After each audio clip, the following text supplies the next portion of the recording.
कुत्ते दा पुट्री में प्रोग्राम विच भगांदा पे पुट्र मेरा प्यारा इनको 5 रुपया दे मैं तो को देना अल्लाह ते को खुश करे एतरा बार छो था जणो उनके खर्च भी न था दे सको ता बाकी तुसा बाकी साडे दोस्त थे बैठे हो साडा इंटरव्यू पे करंदे चुप कर विच च गलंदा कुत्ता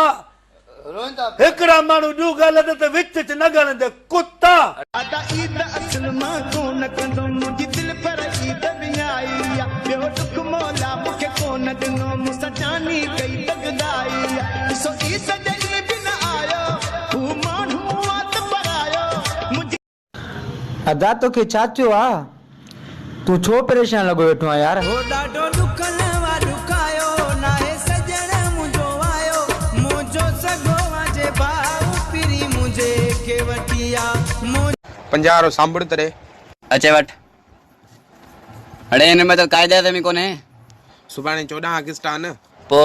वेंजण में हूंदो न जानी विसी कदे खुलंदी बस सोना जॾहिं विस खुलंदी पोइ 1 2 3 खुले विसी त करियूं बिस्मिल्ला चट मंगणी पट हुजे तो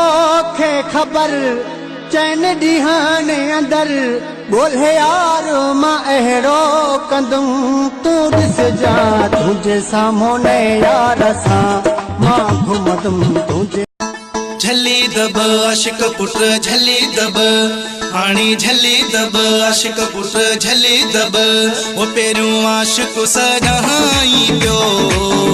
हाणी छो पछताई पियो माण्हू माराई दे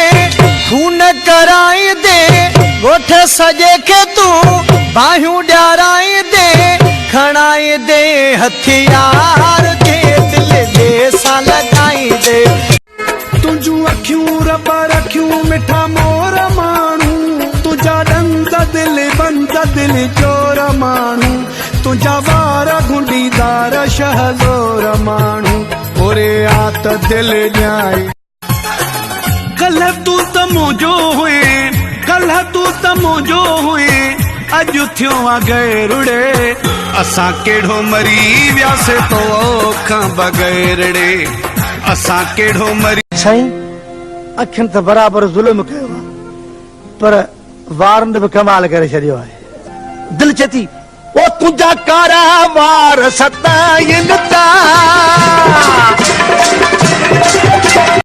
कंदो मदीने जो घोट सड़ी रीत ने सजो गोठ कंदो मदीने जो घोट सड़ी रीत ने सजो गोठ पिनी खाईंदा मानी जने जुदा कयो जानी पिनी खाईंदा